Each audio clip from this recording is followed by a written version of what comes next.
Welcome to Above Par. I'm your host, Kathy Hartwood. I show you how to take more of your talent to the golf course without practicing harder, taking more lessons, or buying new equipment. I show you how to end the frustration of underperforming so you can start playing to your potential. This is where you are going to learn how to think above par so you can play below par. Let's get to it. Hello, my golf friend, and welcome back to Think Above Par. Hope you're having a beautiful July, enjoying lots of golf. So if you're wondering what happened to my podcast last week, there is not one. I had one up and I took it down because I said some things that I really wish I hadn't said or may have been interpreted the wrong way. So I didn't even reload a podcast. I didn't re-record one. I just let the week go. It was my birthday week and I was just going to enjoy the week. And I put a lot of thought into why I took that podcast down and what I wanted to say to you today. And my job and what I'm trained to do and what I do every single day is I listen to people's thoughts and I picture them instantly in my self-coaching model that I call steer, and I play them out in my head. The process happens so fast because I've been doing it so long, particularly with language on the golf course or actions out on the golf course. So it's a very fast process for me. Most of the time, someone will come to me with something that they're struggling with on the golf course, either a way that they're feeling, some things that they're doing, or results that they're creating for themselves on the course that they don't like. They're inconsistent. They're not hitting the ball in play. They're experiencing a lot of doubt or fear or anxiety on the golf course. My job is to get to the source of that, which most of the time is coming from a thought, something that we're thinking or something that we're believing, whether we're saying it out loud or not saying it out loud. If we're not saying out loud, then my job is to dive in and find it, find the thought or the belief, something that you're repeating to yourself that is creating a feeling for you that is making it so that you can't take your talent, access your talent on the golf course consistently or the way that you want to do it. So I have a very keen ear for this, as I listen to people's thoughts all the time. I do not judge thoughts at all. They're optional. They're interesting. We're working against a negative, biased human brain. We're working with the primitive part of ourselves that has fear and worrying about what other people think. And it's absolutely amazing how much we can shift our experience by being intentional about what we choose to say and what we choose to think. And when I coach somebody, I stay out of the pool, meaning I stand on the edge of the pool and I witness you in it so that I can throw you a life preserver and pull you to the edge of the pool. If I am in the pool and agreeing with your thoughts and what you're doing, I'm commiserating with you. I am no help for you. As a coach, as a friend, yes, I will complain all you want about certain things with you and commiserate. But if you want coaching, if you want a solution, then I have to get on the edge of the pool and I have to look at your thoughts in a very neutral way. I have to look at your emotions in a very neutral way. No judgment. Let's find the solution. What do we want to think so that we can feel better instantly? Sometimes you are one thought away. So that happens when people ask me for a solution, ask me to help them feel better on the golf course. I can do that. I can help you. I can help you find thoughts that aren't serving you and work with you to shift them into something that is better and more useful if you're coachable and if you're open to it. But last week I talked about some thoughts that people weren't asking me for coaching, and therefore it seemed judgmental. I get that, and it totally wasn't.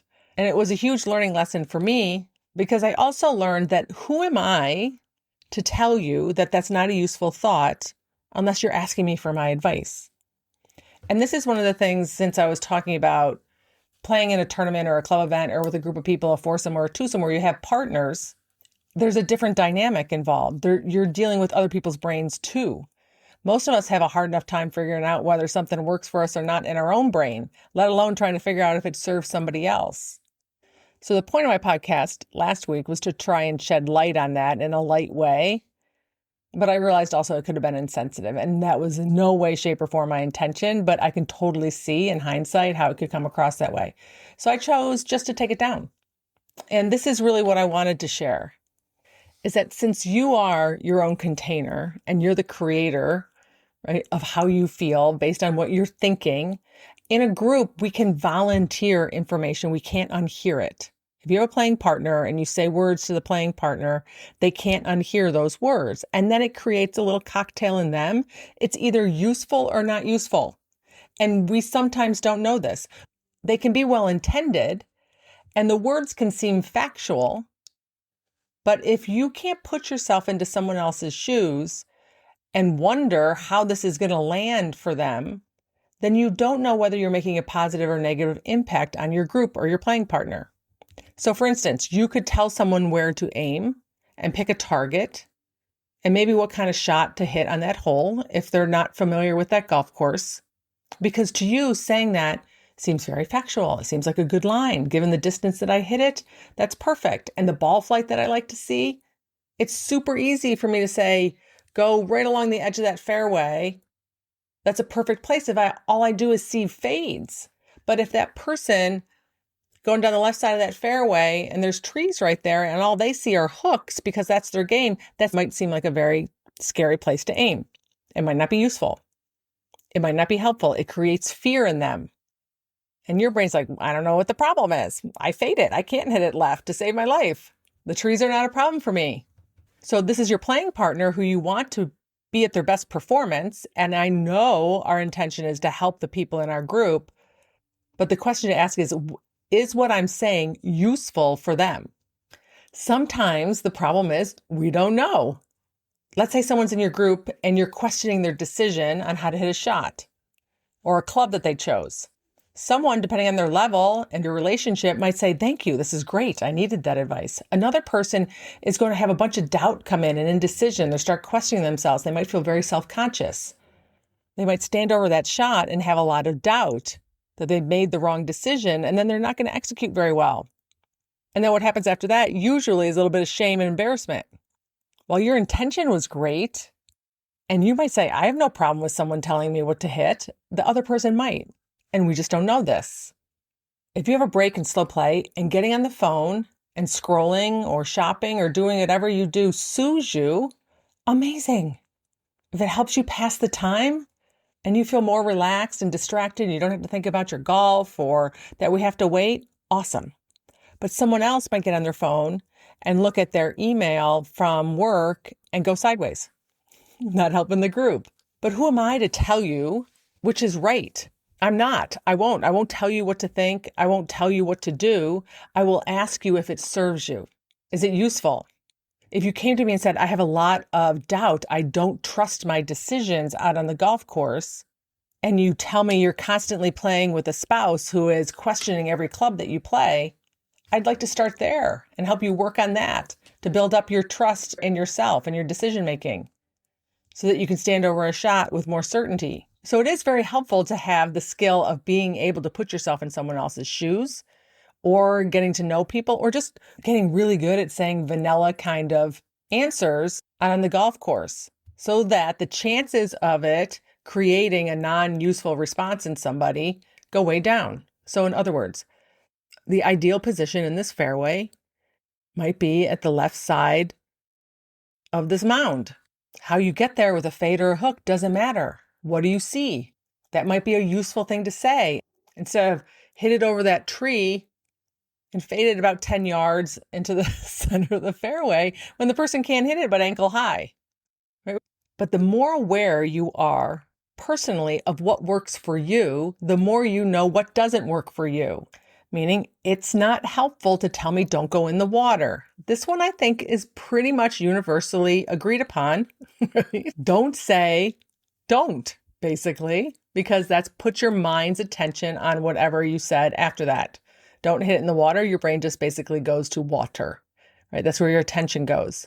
This one has science behind it and studies. And so pretty sure it's not going to be very useful.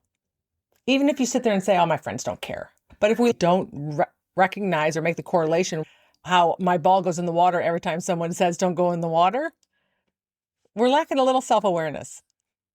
Because in my coaching, if you told me that you always have a blow-up hole and you go into the water every time on number 16, I'm going to ask you, what are you thinking? And you're saying, don't go in the water to yourself, not out loud. And I would say, How do you feel when you think that? And your answer is going to be anxious or nervous. And then I'll say, what do you do after that? Well, I get really tight. I don't finish my swing. My tempo's really off. And I hit a big slice into the water. And then I would say, what do you want to think on this tee box that serves you? What do you want to believe? But if you say, I say don't hit it in the water and it doesn't bother me, and that's your awareness and your experience, who am I to tell you that those words are not useful for you? You get to decide, not me. I get to show them to you. You get to decide if they're useful. Y'all may or may not have seen the Rory clip of where he hit a shot left. I think it was on a par 3 with an iron. And he said, God, Rory, you're such a bad golfer. And the commentators went on and said, no, actually, Rory, you're not. And then there were some questions about his thought there. And he went on and evidently hit a good shot after that and finished fine. But the question was, do you want to tell us about what you were thinking? Now, we know he works with a sports psychologist. Pretty sure Bob Rotella is not saying to Rory, you know what, when you hit a bad shot to the right, just tell yourself you're a horrible golfer. Right? It's my belief if it's a negative thought, your brain is listening, it's going to have a negative feeling. And it's just more work for you to get back to a place where you can swing freely and start executing. But he also said, at that moment, over that shot, I was a horrible golfer. And then he dismissed it and he moved on. Who are we to question it? We hear it and we go, that can't be good for you to say that. But sometimes those things slip out because we have a human brain that has a negative bias, that is working against us, that is quick to blurt out things that don't serve us. But ultimately, you decide how long it affects you. And if you can get over whatever you say to yourself before that next shot, what difference does it make? So a couple points in this is if you're playing with a group of people, your first step is knowing what works for you and what doesn't work for you.